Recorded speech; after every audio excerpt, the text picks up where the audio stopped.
Welcome to our channel. Today we how to log into Bitstamp, quick tutorial step by step clearly. Open your preferred web browser. Type in the Bitstamp website URL. Press the enter key to navigate to the site. Once the home page loads, look for the login button.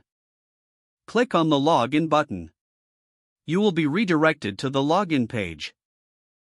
Enter your registered email address in the first field. In the second field, input your password. If you want to stay logged in, check the Remember Me option. After reviewing your credentials, click on the Login button to proceed.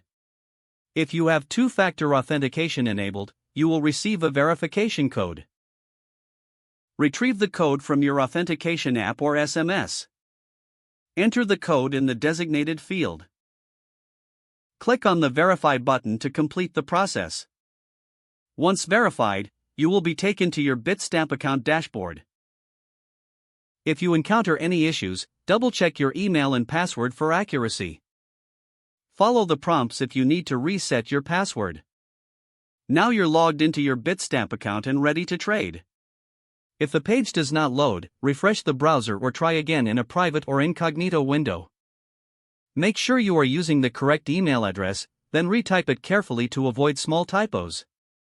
If your password is not accepted, use the reset option and create a new strong password you can remember.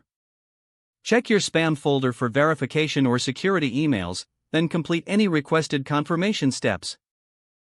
Enable two-factor authentication if available to improve account security and reduce unauthorized access risk. After signing in, review your profile details so your contact information and settings are accurate and current. If you see an error message, note it down and try again after restarting your device and internet connection. Log out when you finish, especially on shared devices, to keep your account and payment information secure. If the page does not load, refresh the browser or try again in a private or incognito window. Make sure you are using the correct email address, then retype it carefully to avoid small typos. Don't forget to like this video and subscribe to our channel for more step-by-step tech guides.